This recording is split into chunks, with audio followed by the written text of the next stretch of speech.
Hello, guys. Welcome to another episode on the HighLevel Experience Podcast. Our guests today are two powerhouse leaders revolutionizing our agency's scale and succeed in the high-level ecosystem.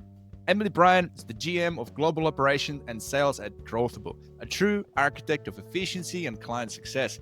With a fierce love for automation and strategy, Emily doesn't just use HighLevel, she geeks out on it, making even the most complex workflows feel like second nature.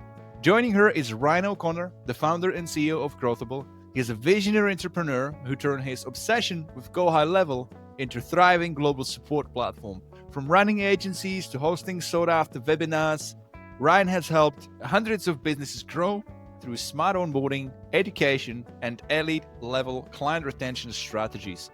Emily brings the precision, Ryan brings the vision. Together, they're building the future of white label support for high-level agencies. Please welcome to the show, Emily Bryant and Ryan O'Connor from Growthable.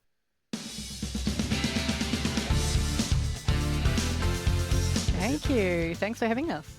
Yeah, it was really good to have you guys. I mean, I've been looking forward to this, like, favorite part of my week. You know, there are people in the world and then there are people in the high-level community, and then there's you. You know, like there are special people that you meet. For those of you guys listening, if you are high level, this is one thing that I'd recommend everybody to tap into it, which is tap into relationship building. Because I met these two legends at Level Up Summit in 2023. And since then, we've just been hanging out, you know, sharing tips, you know, hanging out. It's just been awesome. And now here we are doing this podcast. So yeah, I appreciate you both, what you do. And I'm really, you know, feel fortunate to have you in my circle. That's for sure. I feel like we should hire Vit as the copywriter for Growthable because that was an awesome intro. It's fantastic. Thank So you. good. Yeah. All right, I'll pass that along to my AI agent. Yeah. I also want to disclose that Vit and I met when he walked me home from having too many beverages. So I wasn't sure if you want to talk about it, but yeah, sure. Yeah, no, that was a story. I was like, oh, you know, definitely want to speak to this guy. Let's go for a beer, mate. All right, well, went for a beer, and then within 15 minutes, you were falling asleep because you know, I mean, that's what happens, guys. When we're all like revving it up and working at like a extra like a super speed, and then suddenly you take some time off. You go to Level Up Summit, and you finally okay, well, I'm going to let some steam out and, you know, just whatever, you know. Well, actually, it's interesting because all three of us on this call met at the summit. I met you serendipitously, Vit, because you were like, I'm going to walk this guy home. And I met Emily at the airport and we both clocked the Qantas sign, which is we recognize that from the Southern Hemisphere, right? And we were like, you're either going to Australia or New Zealand, aren't you? And we like locked and we was like, but we've been basically friends since that moment. So yeah, it was awesome. And me and Emily went and had a few glasses of like post summit wine and some real food for the first time. So good. And I figured that Emily was like a super nerd. And I think you talk about like there's people in the ecosystem, and then there's like people like us. And I immediately recognized that Emily was like in this all the way, right? And that her knowledge and how much she kind of knew about like the software and all that sort of stuff. And I was like, I could recognize like my kindred spirit in her immediately. And so, yeah, now she works with us and she basically leads our entire operation, which is awesome. So I'm like, it's like she is the best hire I've ever made. And like the fact that like I met her just as I met you, Vit, like at the summit, it's like, God, how much attribution do we need to give the founders of HighLevel for all of our success? I don't know, but it's really cool that like we're all sitting here having this chat. It's really cool. Yeah. And while we're talking about this, we're about to go into SaaSpreneur event in Sydney. So there's you know, looking forward to that. Whole new world of opportunities about to happen again. So yeah, we're all excited. By the way, you guys, if you're listening, if you're in Australia, come to Sydney. Like come hang out with us because it's gonna be bloody awesome. It's happening on the 26th and 27th of May in Sydney. Tickets are still an early bird, I believe, at the time of making this podcast. So yeah, guys, like, I mean, it is an investment, you know, it is, you might look at it as like, oh, it's, you know, it might be expensive. Depends where you're at. It depends what your budgets are. But let me tell you this, 2023, January, did not have that huge amount of money. I was sort of, you know, still sort of in a growth phase, but I'm like, fuck it. I'm just going to buy the ticket and I'm just going to go VIP and buy flight tickets, accommodation. And I went to Dallas, and it's just been like my business has quadrupled, if not more, since Dallas, Mm-hmm. And that's not just like doing work for agencies or selling my snapshot, but also just the motivation and like seeing the clear picture of what others do and how that trickles down into my SaaS business as well. I highly recommend anybody, like, don't look at it as an expense, look at it as an investment, because those relationships that you make are invaluable. Well, we're the evidence of that, because this podcast episode wouldn't have happened if we didn't decide to show up and be in the same room as all those people that we love being around. And so the return is like, it's immeasurable. It is. And I think people underestimate the community and the networking Yeah. opportunities at these events as well. It's also where I met Sarah Cordiner as well, Right, who you no, interviewed last week, and, Yeah. made sure that I met her at that event, being an Aussie Yeah. as well, and had been following her online. But just those relationships that you make, like not just people in your kind of local area or country, but it's the other people you meet that you wouldn't have ever had the chance to meet Yeah. before. And we all love geeking out over high level. So there's always something to talk about. Yeah, it's very much global world, isn't it? Like the other day, I was just having a call on WhatsApp, speaking to Rupert, like he's driving, in Pakistan, like working with his tech guys, and it's like there's no Rupert borders. Rupert's one of those guys where you're like, you recognize, again, like they're like a spirit animal Mm-hmm. you didn't know you had, right? And it's like, yep, you recognize yourself in that the minute I see Rupert and he's crazy, like driving around Pakistan, sleeping on a mattress, like he's just all in for the love of it. You know what I mean? Yeah. Oh, yes. And the good choice of music when he's driving, And that's true. his Oh, cars yeah, yeah. along. I've been enjoying that. So, Emily, let's just do a little bit of expand that intro for the guys that might not know you, but again, like I checked out your LinkedIn.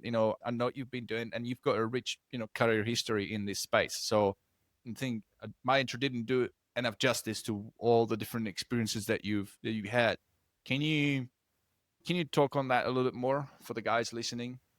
Yeah, sure. So I actually had my own web design agency for around 10 years. And I think web design is probably something I never want to get back into unless it's within high level platform now. I just don't like WordPress anymore. Sorry, all the WordPress people. But I did that for a really long time, was quite successful in that. Managed to retire my husband as well, which is pretty cool. He's a stay-at-home dad, has been for about 8 years now as well, which is really awesome.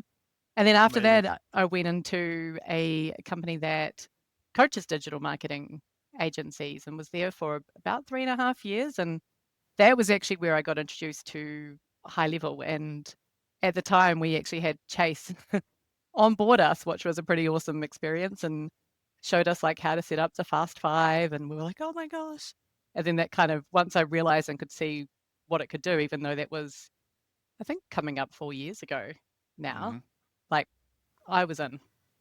That was kind of where I fell in love with high level. And then after that, between that working at Mavericks and coming here to Growthable, I love also working with Sarah Cordiner at Techmatics. So I've been inside that SaaS business as well, and event management, and also some other SaaS companies. That's actually how I first kind of experienced the Growthable support side of things, because I worked for a company that used Growthable for support. And and I've been doing a lot of project work within high level as well, because I do love geeking out on it. But now here at Growthable and absolutely love it. Yeah. Look, it sounds like you're a big supporter. Well, that's good to know.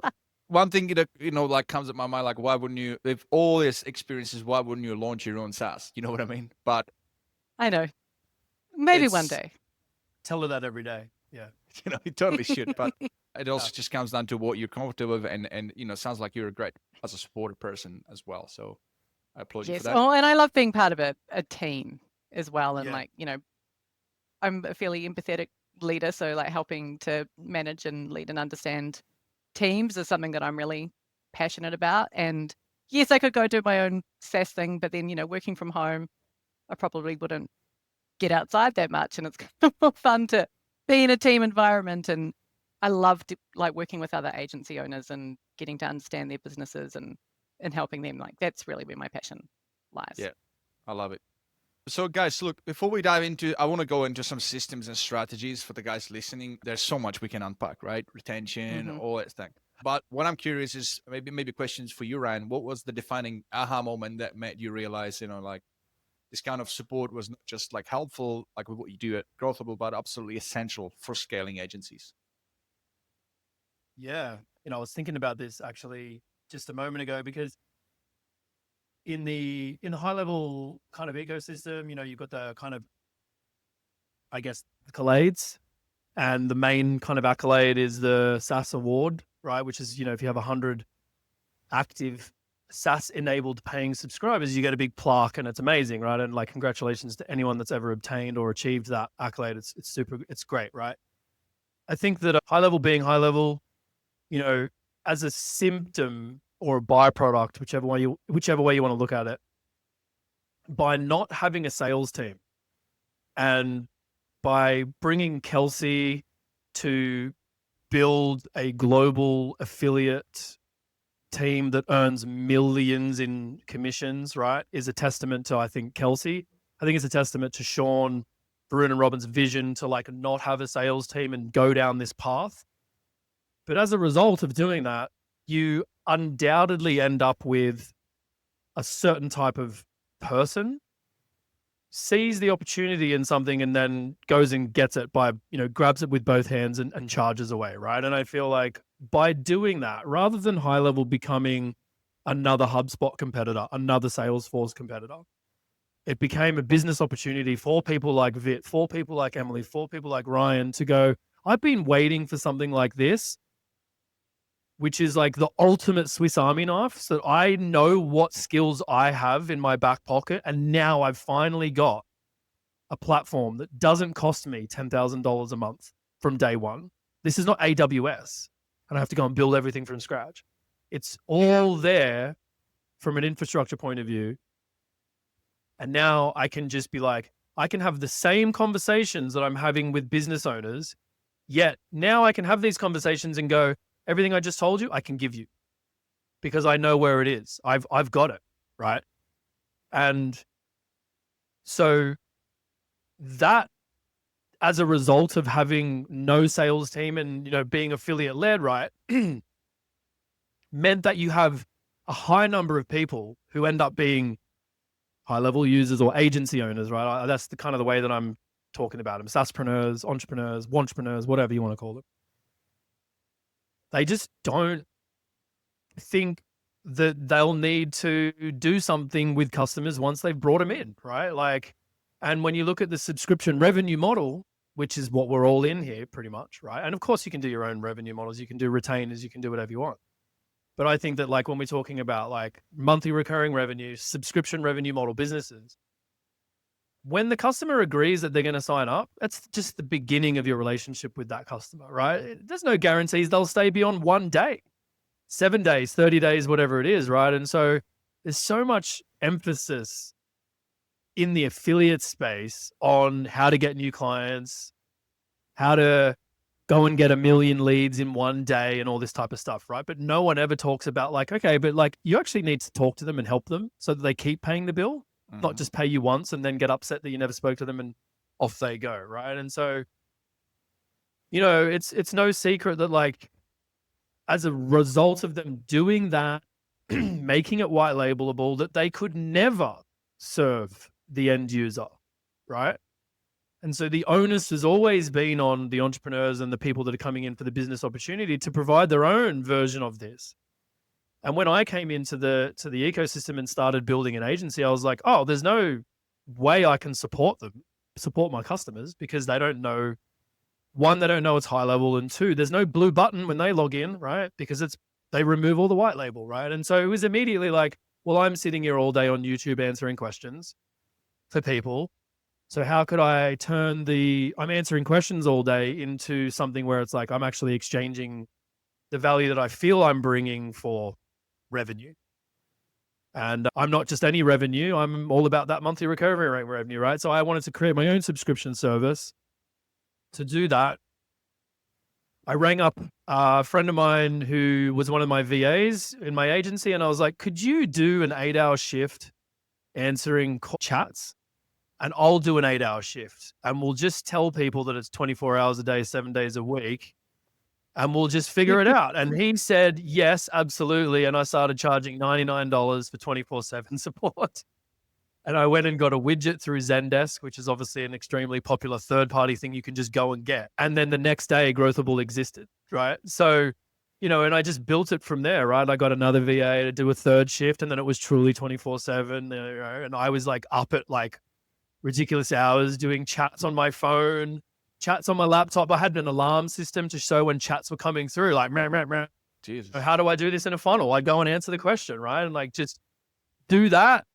Get 5 customers, get another VA. Now I'll do sales, right? And then I'll do marketing. And I just basically delegated myself out of every role to now Emily does 80% of what I used to do.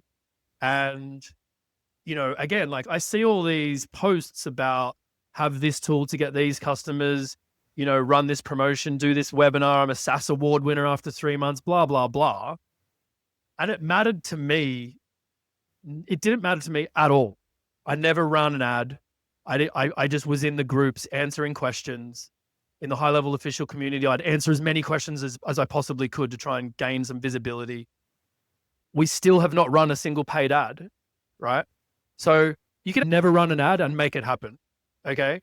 And it was all about the people that I chose to come work for me and how I delegated out to them and how you chose the things you wanted to work on and delegated the things you didn't want to work on and chose high value things over low value things and like it's all about the people and the resources for me. It was never about which tool I used to grow because I didn't use any tools to grow. I used HighLevel, right? Native HighLevel.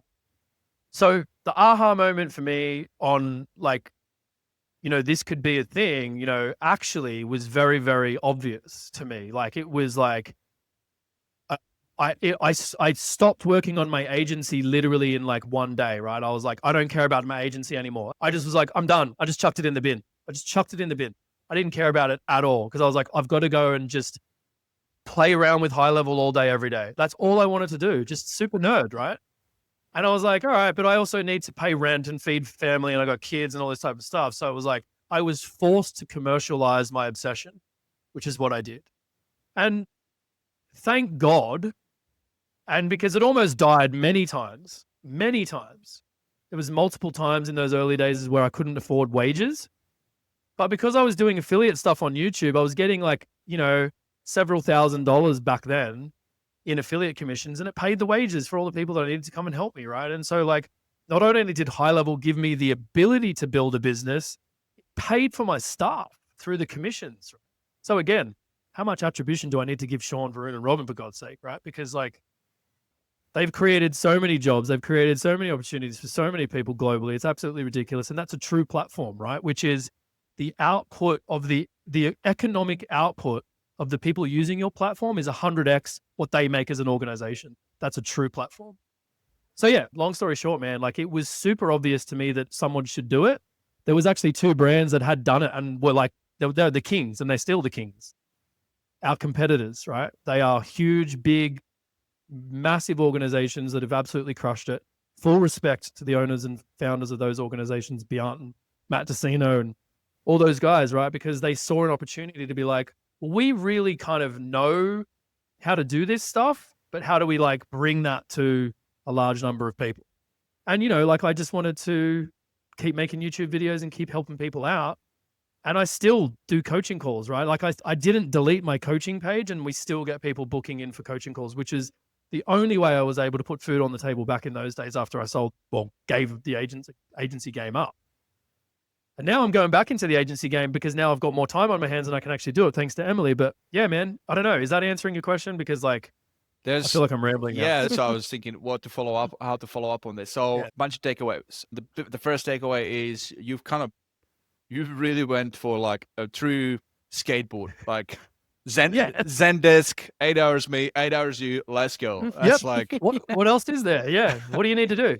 And it's like that thing though, right? Is like me and Emily see thousands of agencies yearly, right? Like we talk like 10 times a week.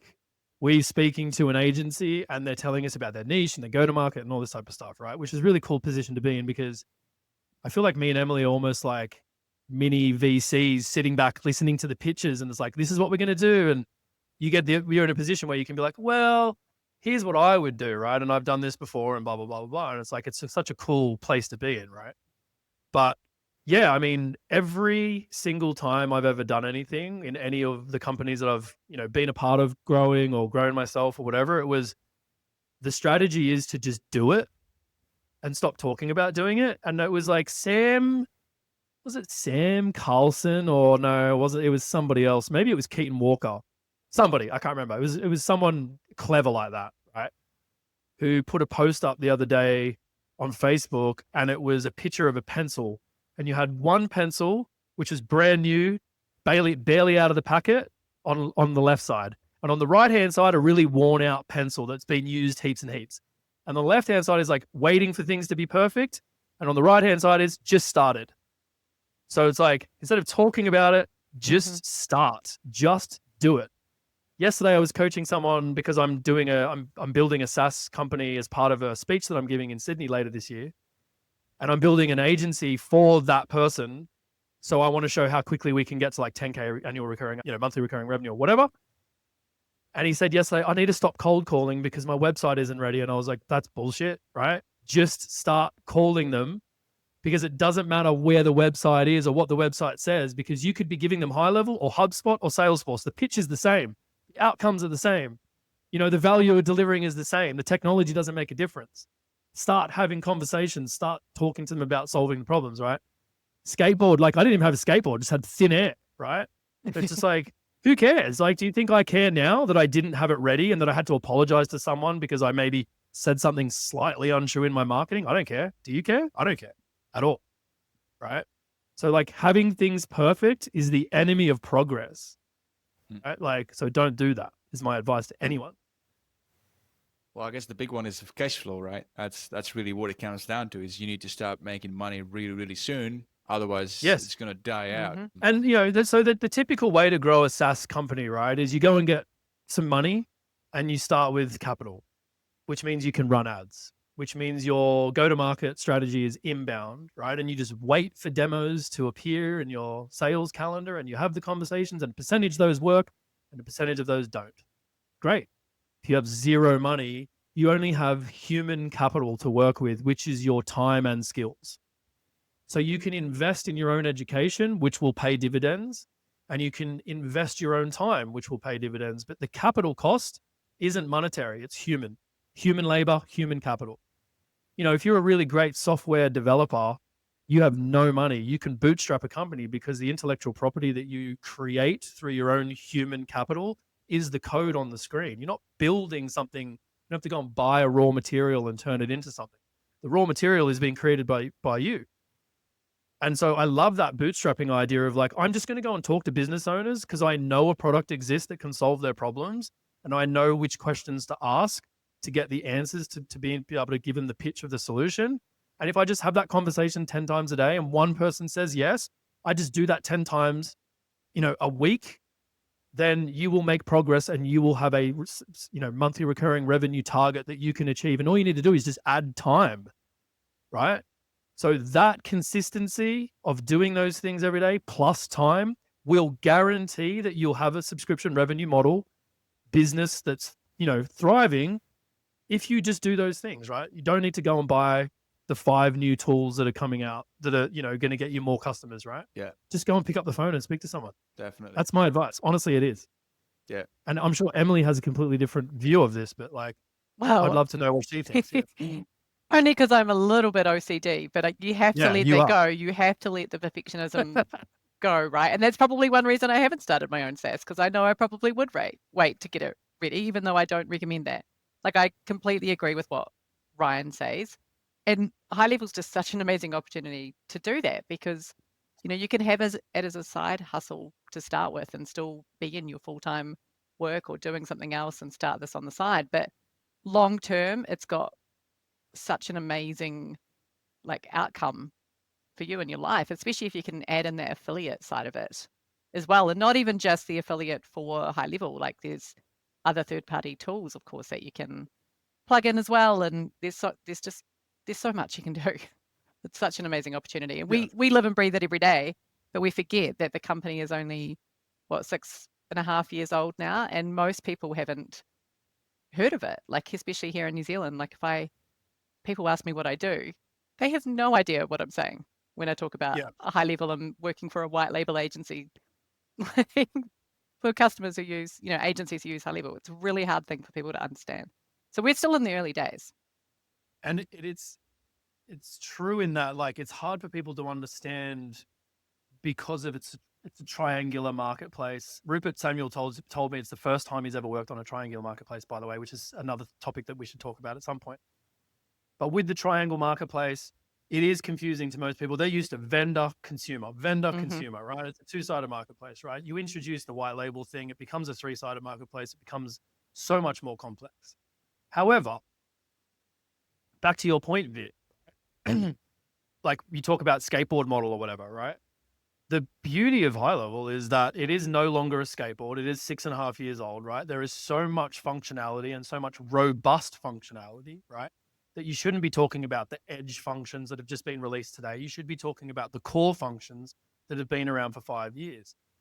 And then, even like yesterday when I was running the coaching for the new agency that we're spinning up to talk about at Sydney, it was like, I can do the barbecue test, right? So Emily and I can be at a barbecue and I can say, hey, Emily, what do you do? And she goes, I own a med spa, right? And you're like, cool.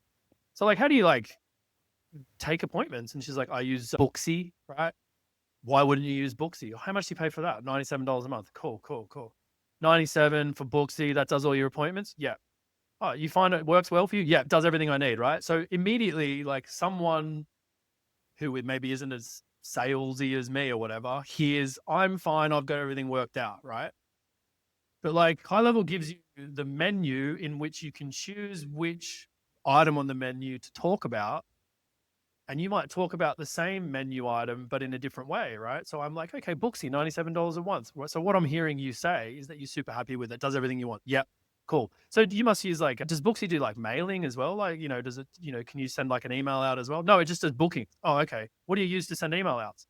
I don't. So you don't talk to your customers. Once they leave the shop, you don't talk to them. No, why would I need to talk to them? Oh, say that you got a special on, say that, it's their birthday, whatever. And like, more money, right? I don't need to turn do them that. into evangelists. Yeah, you go, hang on. So you don't want more money? No, I'm fine. Thanks. Okay. No one ever says that, right? But you can easily make an argument where you're like, oh, well, I mean, that's good, right? I've got this software that we give to med spas and we only deal with med spas. They all love it, right? And it doesn't just do bookings, it does bookings and it does email and it does all this stuff. And it's 97. So customers that we have that come to us that say that they've got everything figured out, they're telling the truth. They've got it all figured out. But what they really want to do is save more money and consolidate into one tool. So it's a cost out exercise. They end up with the same functionality because they've got it all figured out, just like you do, you genius, right? But you should transition and consolidate and come over to us, right? That's a customer. That's an opportunity. You're just transitioning from one tool and consolidating to it. You've not shown them anything new. No sales skills required, right? But let's say that they had the opposite comment, which was like, we don't do bookings. You're like, oh my God, have I got to talk for you? And you just start with calendars, right? And then you're like, and then they go, what else can it do? And then the conversation can go from there, right? Yeah. The barbecue test is always a great thing. It's like, if you can't sell HighLevel to the 3 closest relatives with their own businesses at a barbecue, I feel like you've got some work to do. Yeah. That's my view on that. Yeah, and the ability to consolidate and help businesses save money, it's a great one. But also it's about saving time. And then I was talking to somebody yesterday, and it was early morning. My brain wasn't really working, but somehow I spit out this gem. I said, ultimately it's about less clicking and more cha-ching. Nice. Yeah, I love it. Right? That's great. And that's what I love doing. That is a very true statement, though. It is. It is, because you can automate. The automation is my favorite part of HighLevel. And I could spend all day, every day inside of the workflows. I have to force myself not to. But you can automate so much in there. And I think people need to it's not just about automating for marketing or, customer success. It's the back end operations as well that you can automate a lot. And there you can, use it for full event management. You can use it for anything. Like you could use it to remind your husband to take out the bin every Tuesday morning if you really wanted to. Like there's so Please tell many me you do things. that. I've seen somebody build a voice AI inbound. It was a Santa Claus for kids to call we to rang call that. this. My son rang that. It was amazing. That's amazing. You That know, is cool. Get your little ones to call the Santa line and have a chat with Mhm. Santa. Bloody amazing. Yeah. But when you do a platform like HighLevel, right?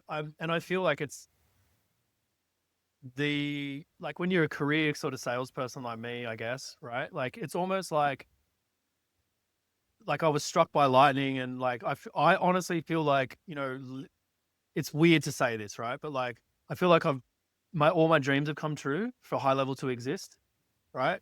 It's so weird to say that.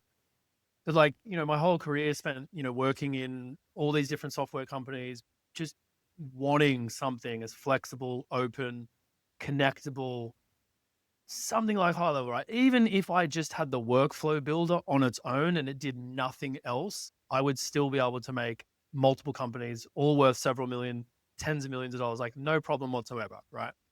Because of how great just the workflow builder is, right? But then when you add on everything else, it's just insane. And what I love is like when you're given that opportunity to have, there is a conversation that you can have with almost any business owner about anything, and HighLevel can solve a problem. Even like, you were just talking about, Emily, the broad range of like use cases or whatever, right? Mm-hmm. I mean, even if I went and spoke to like someone who was just completely crushing it, right? They're making, let's just say I went to spoke to someone who has a landscape business and they drive around on a tractor every day and they make $1 million a year, right? And you just said to them like, wow, you're so successful. It's great. How do you send your invoices out? And they're like, well, Jenny in the office uses Xero. She raises an invoice and 7 days payment terms. What kind of conversation could you have? Oh, yeah. So when they raise the invoice, how do they send the invoice out? She goes there, she sends an email. Oh, okay, cool. How long does that take? Oh, about, I don't know, an hour a customer. All right, got it. Then 7-day payment terms. Why do you give them 7-day payment terms? Oh, that's just how normal invoicing works. Debtors, right? And I'm like, well, if I'm a forensic accountant, there's an equation in accounting called like times debtor turnover or something. And it's the number of days that you're waiting to receive funds of invoices that have gone out. And it's a liability to the business, right? And so the amount you can shrink that lead time by matters massively to cash flow and operating capital that you can use in the business. So if I can take payment terms from 7, and let's be honest, they're never 7, they're 10, and bring it to something like Stripe, where I'm putting my credit card up and I'm paying the invoice and I receive those funds within 24 hours, your business, even though it's $1 million now in revenue, it's like you're doing so much more because you're collecting capital so much faster.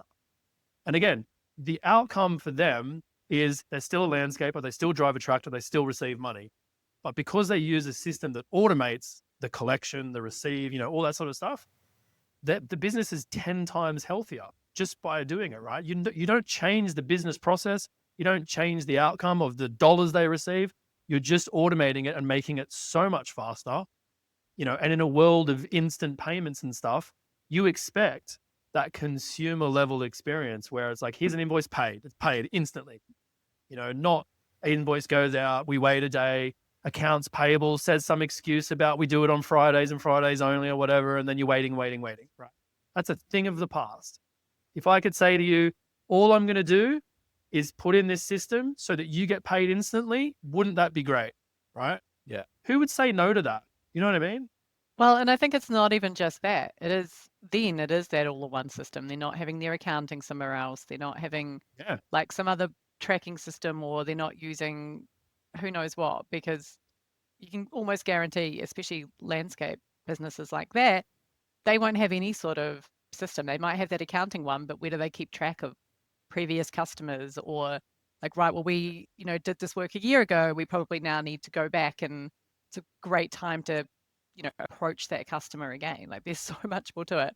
Probably because I've just wrapped up a project building a snapshot for landscape companies. Oh, So did you? I'm like, yeah, you don't even know about that, but yes, I did. It's awesome. Oh, well, someone you need to speak to about that. But it's like there's so much you can do, and also I think the other part of it is, they don't even need to learn high level. You can build things so that they don't even log in, because you can almost guarantee if they are, like in your example, out there driving the tractor, they're not going to come back and sit behind the desk and do all that work, but they might like click a trigger link that sends an email that they can see on their phone, and that kicks off all the automation. Yeah. No, there's something to say about fully automated, right? Because we build all these cool things, but then there's the onboarding and saying to the customer, okay, look, here's a cool little pipeline and it does a lot of these things. And then here are the things that you need to know about and be aware how the automations work, so that you'll be logging in every day, and then like that's how you do sales. But that's not going to work for everybody. Some people, like the idea of me logging in and doing something, I just don't want to do it. So, I spoke to somebody yesterday and they said, we do AI, AI consultant stuff, and we are building this thing that basically will plug in to these systems. And he talked about different systems. He didn't even know about high level. But what he said was, well, like an AI that basically understands, like through and through, has indexed everything, and it can take action. Now, I don't know if this is on the roadmap for high level, but imagine a person that's basically running the CRM and AI, literally monitoring the inboxes, and they definitely have that. That's coming. Massive, because that takes that last piece of friction away, where you can say customers, it's all there, but it's actually all close, like not close, but like you don't even have to log in. It's like we just wait. You don't even do the clicking. You just wait for the cha-ching. I want to do a quick shout out. Rupert Samuel, all the apps already exists. He can put in a Slack channel, go and make me a sub account called this, and it goes and does it. Right? Holy shit. Yeah.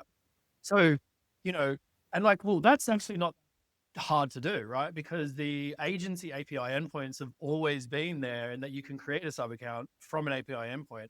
So all you need to do then is put natural language to structured data, make the API call, right? Right. Not that hard to do, but not native to high level. So, you should go and check out Samuel. But Sean did say on the last call that I was on when he was on, which was just like a random social call, that agentic stuff where you'll have like a little wizard in the bottom right where it's just like, I actually, hey, you'll call it Greg or whatever. What do you want to call it? Right. And it'll be like, they'll probably go to Hiley, right? It'll be like, hey, Hiley, I actually want an email campaign to go out on Wednesday at 5:00.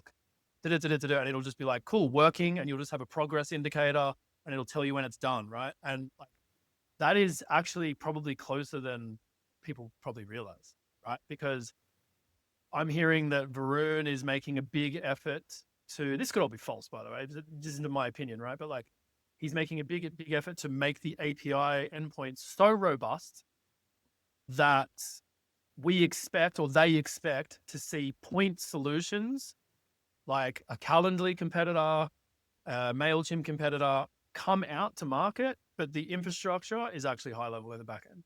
Oh, right. So it's like a whole new skin, whole new UI, UX.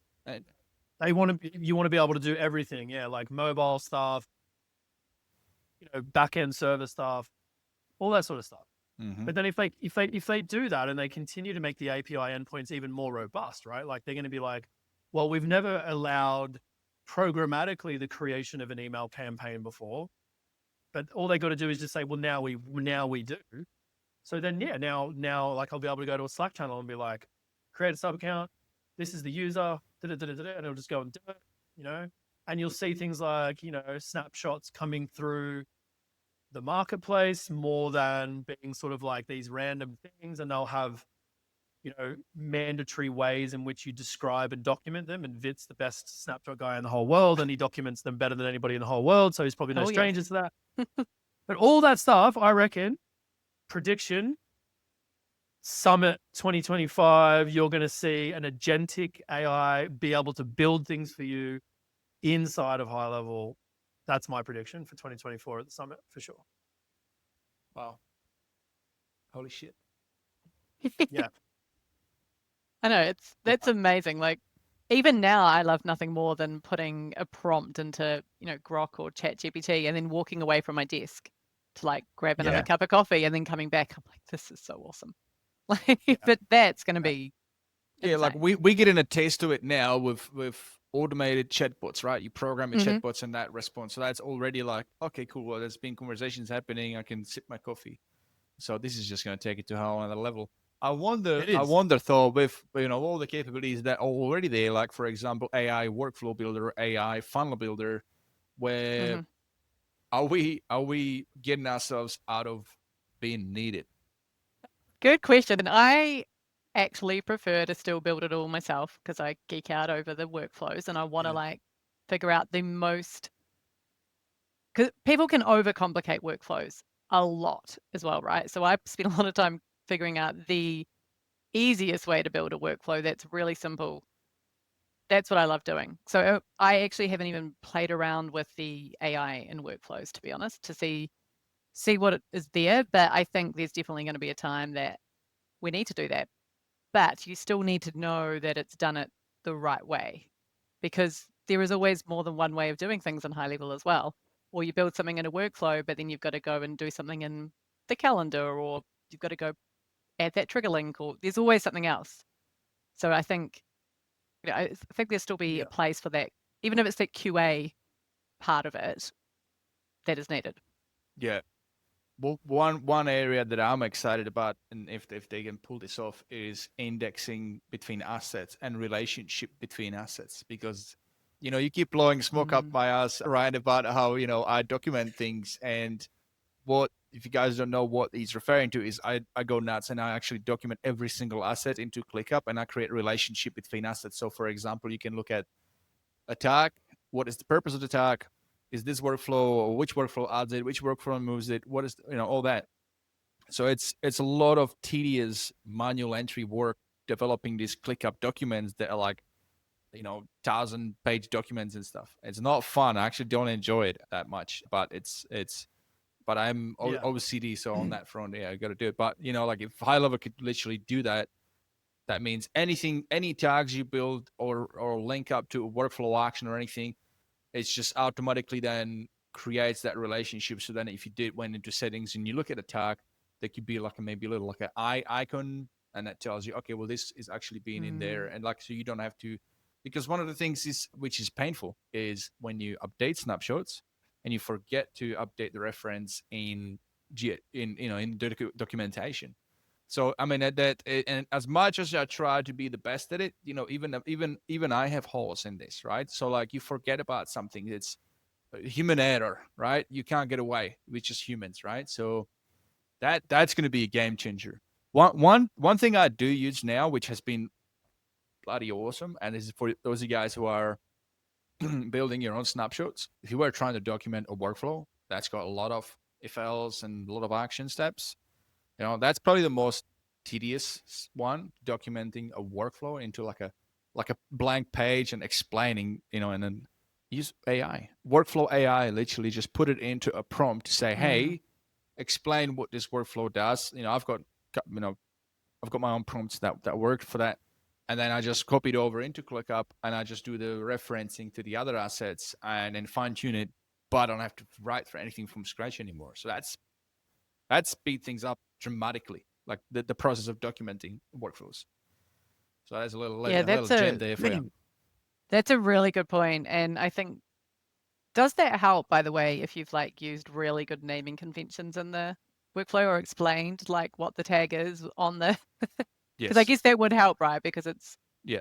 that's where my OCDness comes in. In fact, you're probably the same, right? It's all about having like naming the steps so you can actually see Yeah. What what I they also are. do is in the prompt is like not just generate me the documentation thing, but also generate any like suggestions of what else could be done to the Mm. workflow for some customizations. But all and then how you can add these notes, these color coded notes.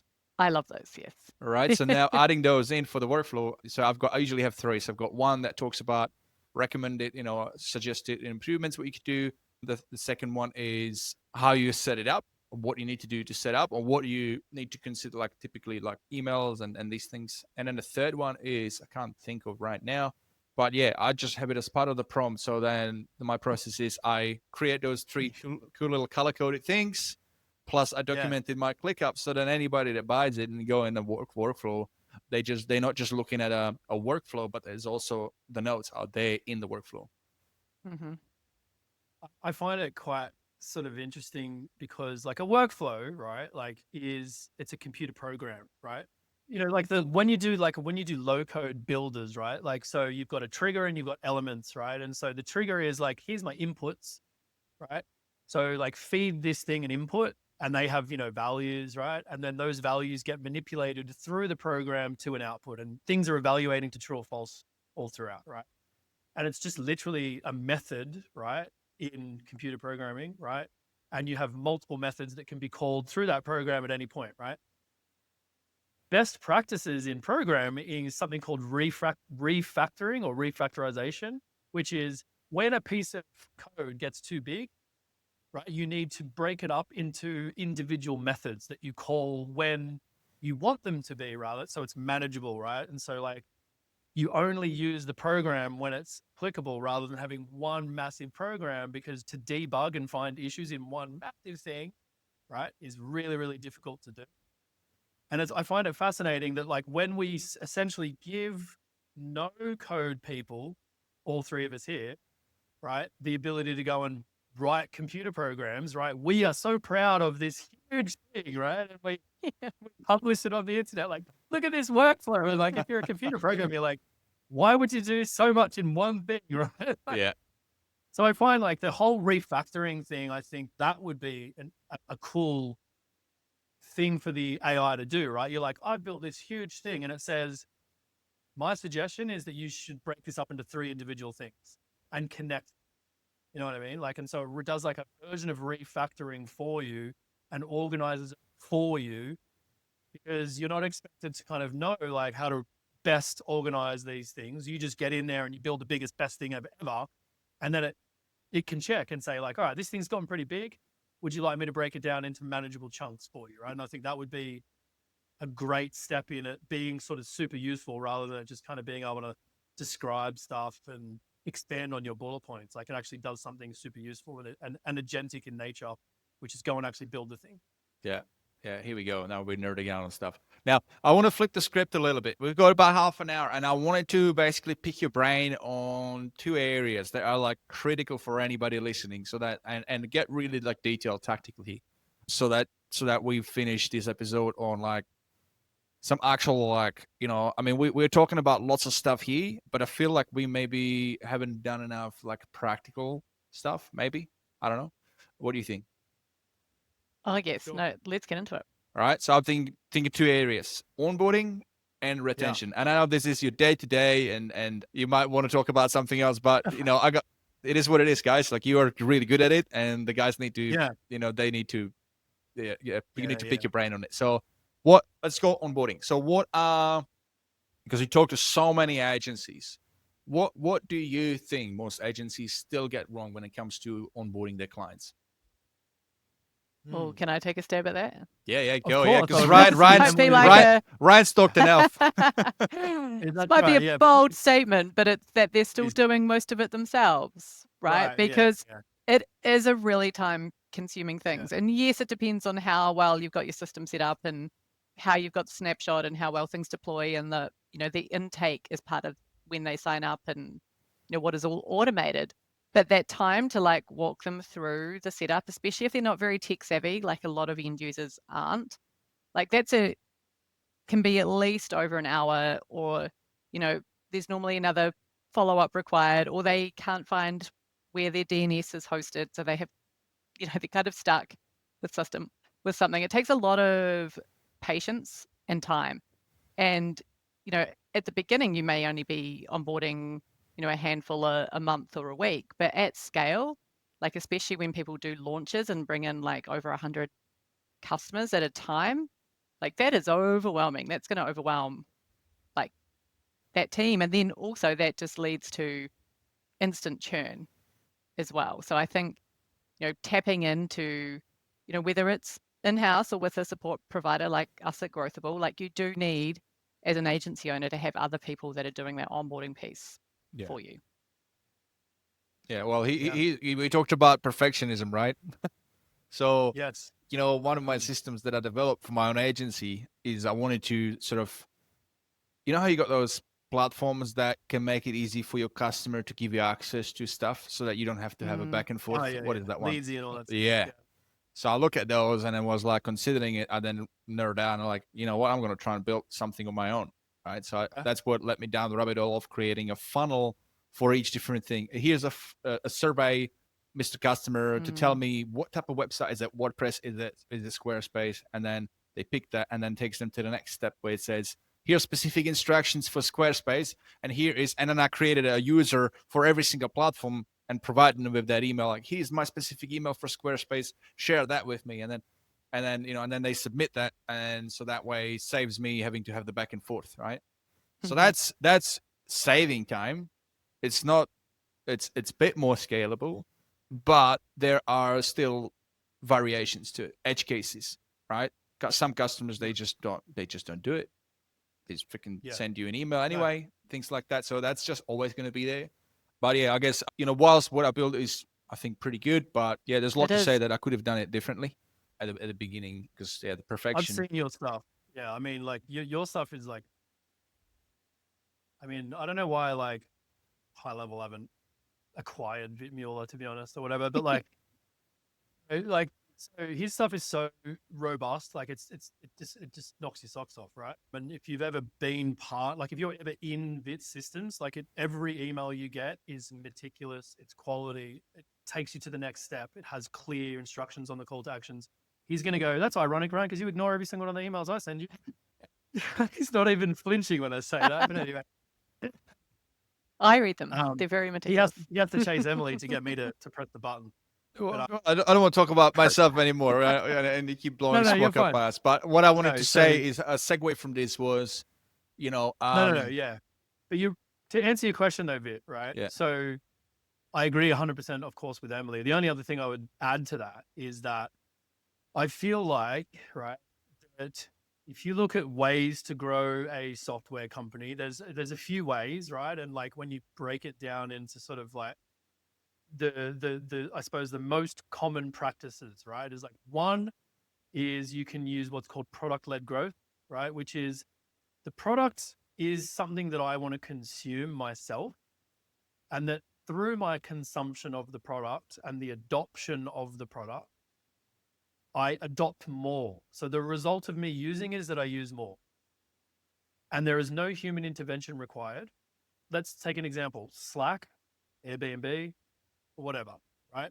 These are all like products with like viral loops, feedback mechanisms to make you feel like you're doing something great. You then want to expand it out to 2 other additional users in the team. And it all just happens organically, right? And so you become an unpaid salesperson for the company you work for by adopting Slack inside of that organization. They do nothing to talk to you, nothing. Because companies like that exist, I think a lot of people think they can achieve the same types of things with HighLevel. But if you drop someone into HighLevel with all of the features and no support, you know what's going to happen? They will just leave 10 minutes later, right? And me and Emily have seen that countless times, right? Where it's like, if it doesn't do one thing, and it's so easy for me to log in and go, I'm here to connect Google business profiles so that I can ask for reviews and respond to reviews. Anything beyond that, forget it. They're not doing it, right? But because HighLevel is a platform and it isn't not a point solution, hence snapshots and systems, right? That onboarding is whatever, it's like, well, we know that we need to connect email. We know that we need to connect SMS. We know we need to do all these things, right? And we spend a lot of time just doing the fundamentals, making it so that a sub account is actually usable. Can I send an SMS? Yes, that's a major thing to do. Can I send an email? Yes, that's a major thing to accomplish.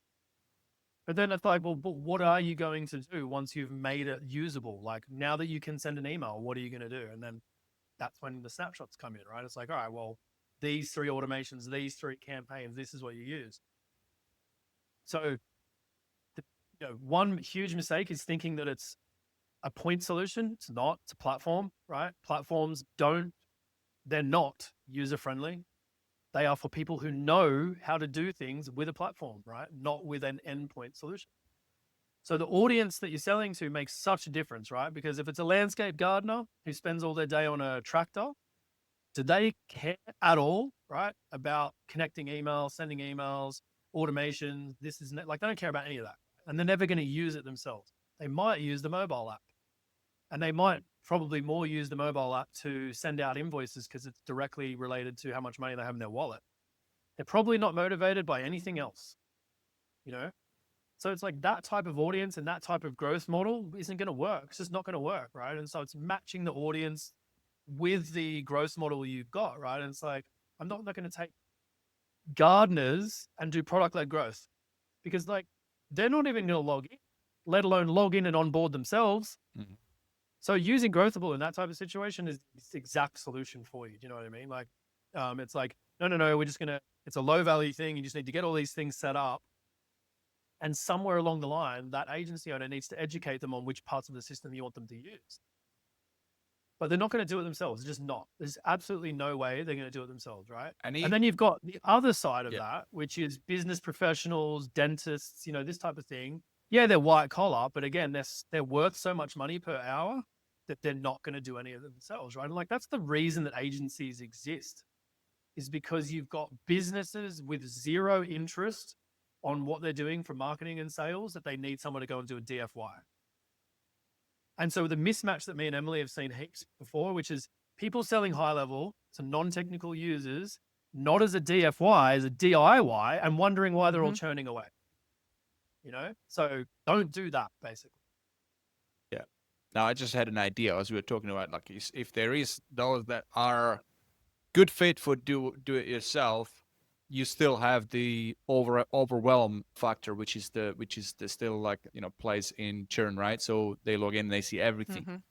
But how do you make it so that if you are doing different SaaS plans and like this plan includes everything, but then the moment they get there, it's like, where do I go? Where do I start? It got me thinking about like, that's just a feature idea for a roadmap. Is what if, how you got your toggles on and what do you allow users to have access to? What if there was a schedule? Like you can schedule when things unlock. Similarly to like when you're creating a course, it's like you got to finish this module and then this one unlocks. And if you could do that and then link it up with some workflow automation emails to say, welcome aboard. Hey, I know you signed up for everything, but we see time and time again, it doesn't want to forgive you all the tools and we just want you winning right away. So what we've done for now, for day one, we've unlocked reputation. Here's a video how you do that. Have a go at it. The moment you send out your first 10 review requests and things like that, we're going to unlock the next feature. But until you've done that, don't worry about anything else because that would just be watering down your focus. So you kind of like take, some might not like it, of course. It's like, well, don't manage me. I'm not a kid, but it could be interesting. I was going to say, you already see some of this starting to come through with the customizable launchpad, right? So being able to take control of that, I've wanted to take control of the launchpad for so long. I know for a fact that the OAuth 2 connections are an API endpoint, right? So you could literally have people connect Facebook, Google, this, that. They could be anywhere in the world. They don't have to be inside a HighLevel. So you can see all these types of things starting to come together for sure. And they're talking about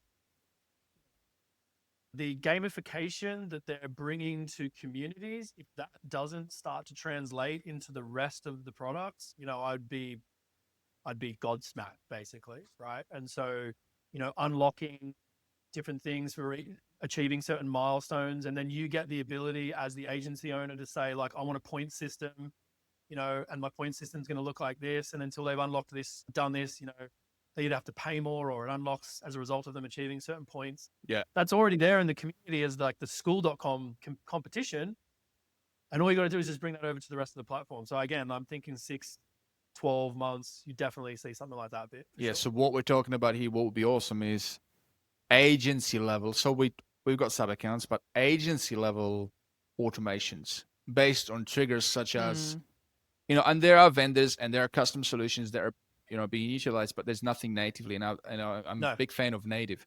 If there was a workflow that I can trigger off when user logged in or they sign up and it's been this many days they haven't logged in, or they've if they've clicked on these features, they've interacted with that feature, but they haven't interacted with these other features. You could fully automate that nurture and follow up on those, because you're still selling, right? Even though they've signed up, they're paying for software, it doesn't finishes there. You got to keep on selling them on the adoption, right? So, I mean, wouldn't that be awesome? Where the data could funnel in from every single sub account into the agency, the workflows can utilize it. And one thing I've been asking Sean for pretty much day one is agency workflows.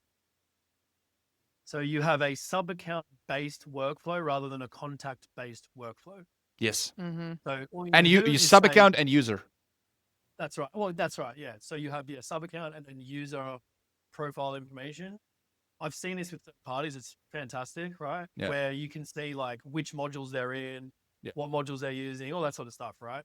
Now, if you don't, obviously you don't want to talk about any third parties specifically, but yeah, high level native agency stuff like that would be fantastic. Again, though, it's trying to drive towards a product led growth model. And right now it's like, that's fantastic. Most of the people crushing it in that sort of space have had to build it all themselves, right? And already have like the snapshots and everything to go with it. But yeah, I mean, that's still, like going to be one of those things where it's like if I'm selling it to a landscape gardener and one of the key things that they came across for was reputation management, I'm going to send an email every day to say, you're almost there. You just need to connect your Google business profile. And I know that they haven't done the OAuth request. Yeah. Right. And I know that they don't have all these things connected. So it's like, hey, you still haven't done it. Hey, you still haven't done it. And you just basically harass them until they take a restraining order out and adopt the actual feature set, right? Yeah. So that would be amazing for product-led growth. So you'd have, absolutely. You'd have, if you had a workflow that can tap into either user adoption data or the sub-account wide data, then you can basically solve two problems. You can speed up the adoption, reduce churn, and actually get rid of churn forever, even if you get really sophisticated. Imagine a trigger in the workflows. Yeah. A trigger in the workflow says, last login time is greater than 3 days, send an email. Yeah. But on the sub-account level, you could have a workflow that basically monitors, how many new leads they got in this week, how many converted, and you could do the whole traffic light thing and then sell that as. So I actually build a service, right? I'm calling it a premium account support, which is more proactive, where I was like, well, you might have sub accounts who just want a technical support, but what about business owners who want the strategic, actual proactive support, somebody who's actively monitoring their account and actively reaching out to them every week to say, hey, you're red here, you're green here. And I know we've got the reports that you can send out to them from that, but that's called customer success. but you know what I mean, like how you could productize. So this is the thing. I mean, it's an interesting point that you bring up, right, Vic? Because everyone wants to figure out how to do it without doing it. And that's why Growthable is what it is because we've been saying since day one, like you need customer success to achieve success in this style of business, right? You bring them in and then you're just like, great, bye, right? No. You need to be proactive. You need to know which products they've adopted. You need to know, right, which accounts are at risk, right? Traffic light system, red, amber, green, right? Amber is, they log in occasionally and they put 10 new contacts in a week, right? Green is they log in daily. They're using it, right? Red is they signed up and never logged in again, right? Who are you going to go after to, pay their invoice or to do whatever, or to say like, what's wrong, right? The reds, very easy to do, and all of that stuff is part of doing a good job in customer success. Customer success, unfortunately, I don't know, it gets a bad rap in this space where there's like stigma about it being, I don't know, something that is expensive. Like we are so cheap, and yet it gives you a customer success in a box.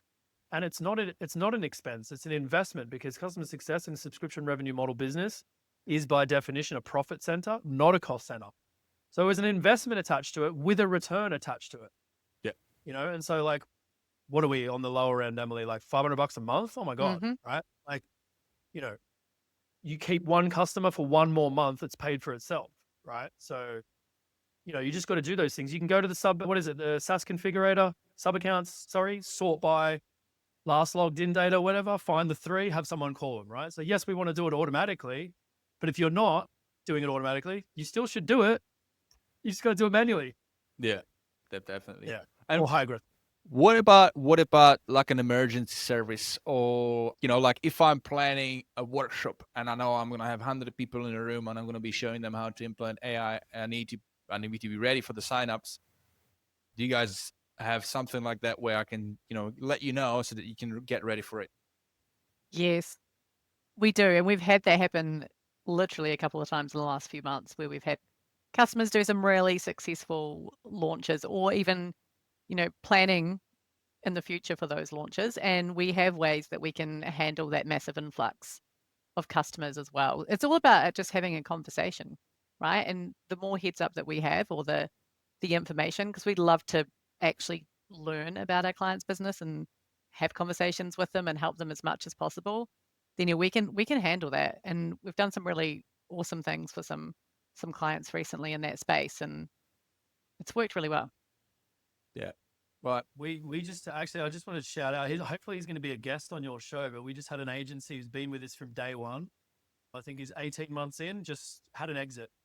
So white label, high level, buyers agents in real estate, native functionality plus maybe a third party for. I think they had Gary Capps' systems, the only third party system I think they had. Yep. High level plus my CRM sim. I don't want to give away the figure, but I know it's public information, but I don't want to give away the figure. But anyone in his position would be very, very happy. And hopefully you get to speak to him a bit. But what a great example of like not overthinking it, giving the core features to a specific set of people who need them, and just putting in a really good customer success team. And, he's laughing. It's fantastic. Well, and also the people who bought that wanted to obviously keep our service as well because they do see it as an investment and it's something that's working well. So it's, why would you change it? If you're just buying into a company, you don't need to kind of tear it down and start again. Yeah, it's part of the secret sauce. So white level support isn't just a service, it's a mindset shift for agencies. But what advice would you give to agency owners who struggle to let go and delegate their support to a team like yours? Oh, good question. Honestly, it's around like getting the time back because people probably don't actually add up how much time it is taking out of their day, like answering those messages, whether it's in Slack or if they have their phone number, they're like getting calls at all times of the day. It takes a lot of time, and we track all of that data to show like how much time is saved because it's easy to think, oh, I'll just quickly respond to that. It's never just a quick little response. There's always like a follow-up question, or you have to go figure something out, or you have to log in, go into their sub account and dive deep, and then you realize that they've changed all the workflows that you'd set up for them, and then you've got to unravel it all. Like there's so much to it. It's the time, and time is too precious. Absolutely. The only thing I would add to what Emily's saying again is sort of like this, my style, which is looking at it more quantitatively, data-driven, right? Mm-hmm. And it's like the advice that I would give. And again, like we're doing a couple of things at the moment, which is super interesting. I'm getting back into coaching. Oh, a little plug for myself. I hope you don't mind running a coaching program coming up called Ramp. Starts on May 6th, I think it is, something like that. And it's going to go through ICP, go to market, all that stuff. So, however, right. So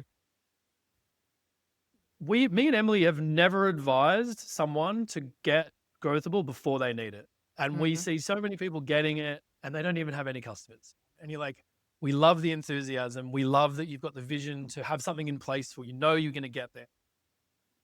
But having Growthable as a vendor on your books, in your tech stack, in your corner may not necessarily make sense until you've at least got like certain milestones, right? And like, I feel like, there's a number it's a vague number. It's called critical mass, right? And I think that what we want to do is we want to like, if you said to me, like, how do I make $1 million with high level now? Right. I'd be like, find a niche that is super high value somewhere in the, like, they're happy to pay you $400 to $500 a month, and find a niche that it's the same type of person over and over again. So that in 12 months time, you can go to someone and say, do you work with dentists? Because I've got 1,000 of them paying me $500 a month. Someone will buy that book off you, a trade sale, right? Those 1,000 dentists are important to someone somewhere, right? So it's like, do that. But to get there, I need to go and get 10 customers, and I need to support those 10 customers and deal with all the crap that they're coming at me with. Understand, now that they're in the system I'm giving them, what questions are they asking? How do I overcome that? How do I build that automation? How do I delegate this? How do I do that? Once you've got 10 of the same type of person, you can just extrapolate that out to 1 million, because it's exactly the same percentage-wise, right? So 10 of the same type, so 10 dentists, I'm going to say that's critical mass. And then you just go, yeah, I'm done, right? So at that point, your customer success processes, what support looks like, the questions that they're answering, the FAQs, you can start to standardize, right? Yeah, so like 10 is enough to validate the offer and how you do what you do. Yeah. You then say, okay, well, I'm ready to scale that out.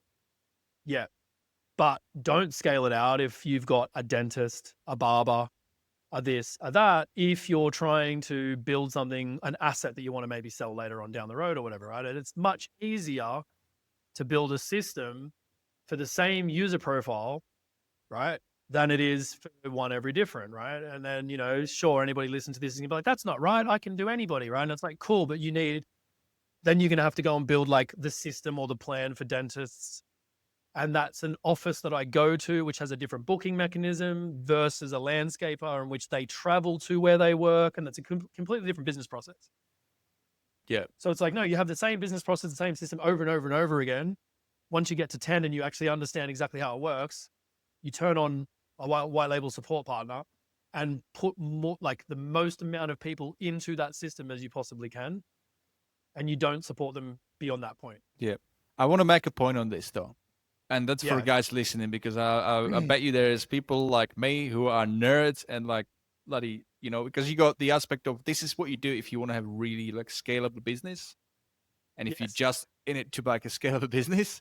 And then you have people like me who are like freaking nerds and who like to have the variety, because the reason I am not an employee material is because I hate monotonous work and I don't like like order too much. Well, sorry, I like order. I'm very organized. I don't like just when it's like just one lane, it's just the same. It just gets boring. So I just wanted to say this, guys. If you're listening and if you're like me and you're like, oh, okay, so I'm not a good operator. Well, it doesn't mean that you're not a good operator. It just means that you're just doing it differently, and ultimately it just comes down to what you enjoy doing. I enjoy doing what I do, and I know I could be way ahead if I just went one thing. And then here's me. I'm doing custom snapshot build outs for businesses, for other agencies, the affiliate thing, the podcast, the building the SaaS, gazillion other things. It's just me. And I know, however I try and I self-assess, and I know that to my detriment, maybe I'm just might have to come to a realization and get comfortable with it, because that's what I enjoy doing, you know. As long as it makes money, it is making money. It makes a good point. You make a really good point. And, you know, like if you talk to the likes of like Sean, who's obviously, you know, scaled a bunch of companies a bunch of times, right? And so like, you know, he's just obviously a relevant person to bring up because of this podcast or whatever. But the most boring things probably make the most money. That's right. Right. So sorry, right? Because at the end of the day, like, who are we, right? We're not inventing high level. We are evangelizing it. And so all it is your ability to evangelize one thing to one type of person is enough to make you a millionaire, right? Because all you need to do is go to every barbecue that you ever go to and pick out all the people that have a trade and work in their own business or whatever and be like, hey man, do you do this? Yeah. Are you paying $100 for it? Cool. I'll give it to you for 50. Do that 100 times. Do you know what I mean? That's boring. It's not sexy. It's not going to be on any videos, and you're not going to get the Telstra award for fastest growing company, blah, blah, blah, blah, blah. But do you care about that, or do you care about just making money? Right? Like, so you got to balance that, right? You just got to balance that. And like, it's like, hey, WordPress hosting is available. You know, go and convince someone to switch from their WordPress hosting from $50 a month to yours for $30. That's boring as hell. But if you do that 100 times, you don't have to work anywhere anymore. You're self-employed. Well, when that is all around that, it all comes back to that monthly recurring revenue as well, right? Like that's how I sold my agency, was because of the hosting. Like it's the recurring revenue. Like you need that. Otherwise, you know, what is it?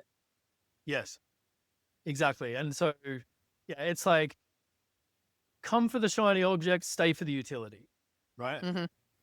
So getting your attention, talking about AI and all this amazing stuff, right? And then they get there and they're like, yeah, this is all really cool, but can it send an SMS and remind customers to turn up when they're supposed to turn up? Because that's my biggest thing. And you're like, oh, yeah, sorry, I should have said that first.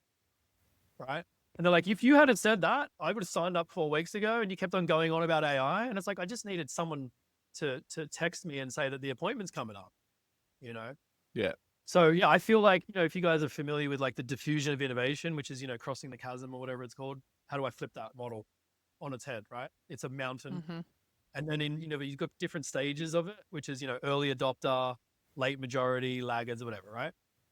We are early adopters, and we go and speak to people who are late majority or laggards, right? And we're like, you should see this. And they're like, I can't even turn the computer on, right? I don't need AI. I need a phone that answers phone calls. And you're like, okay, I got you, right? Like I feel like we over maybe evangelize all the new stuff, where actually the business owners that need this type of tech that's easy to use or whatever, is that like they just need like something to send an invoice out. Like, Mm-hmm.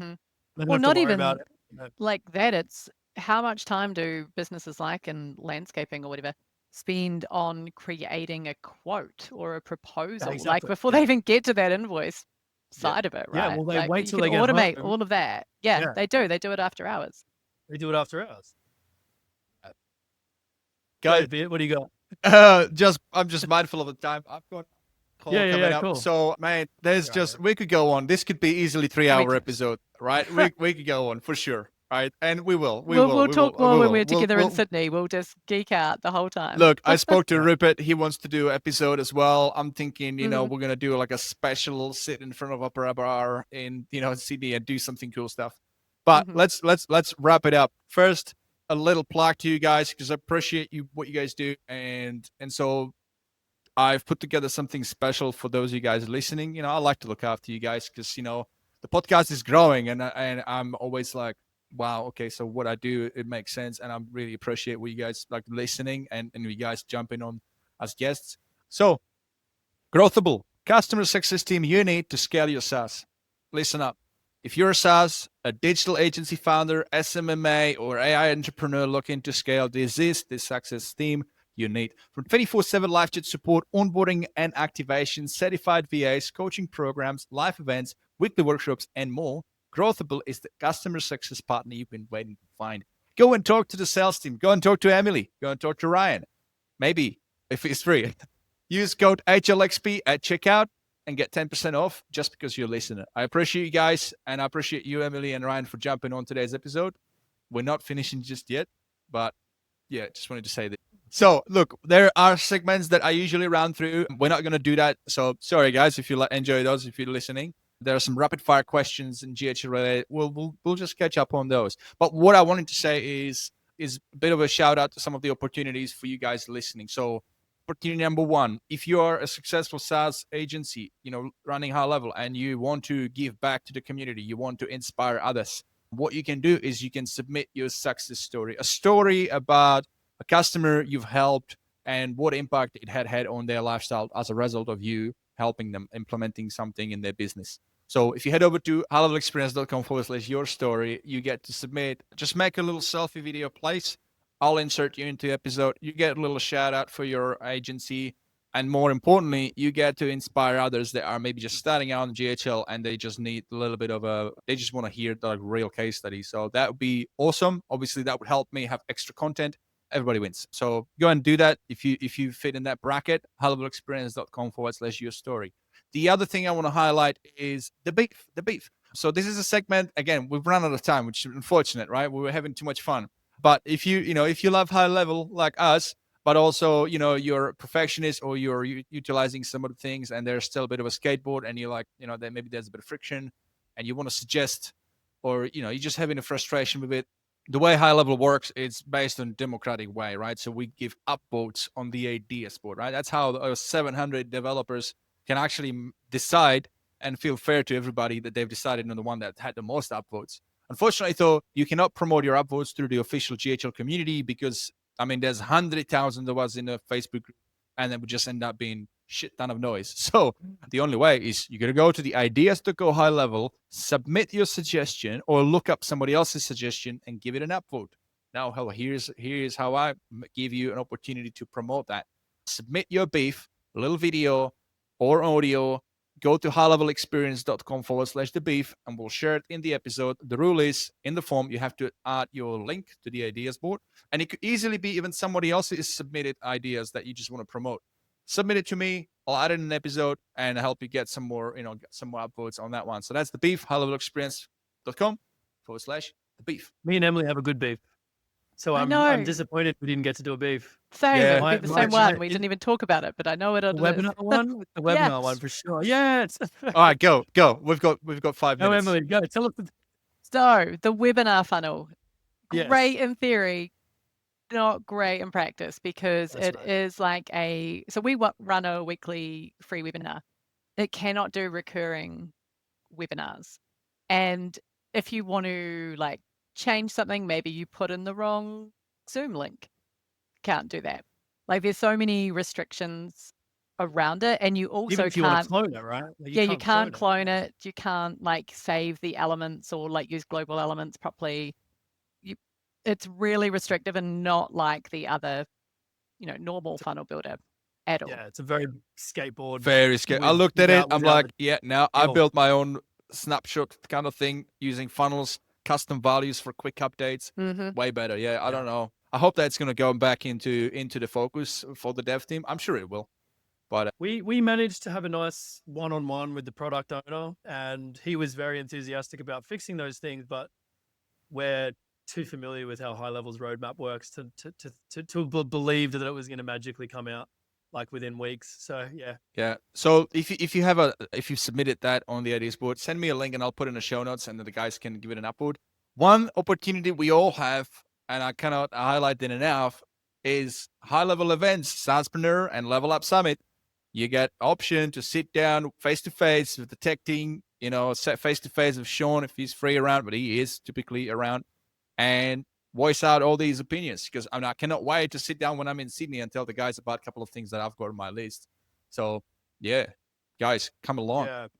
I've conceded. So Kelsey, who's one of my favorite high-level people of all time, she's messaged me this morning saying, can't wait to come out.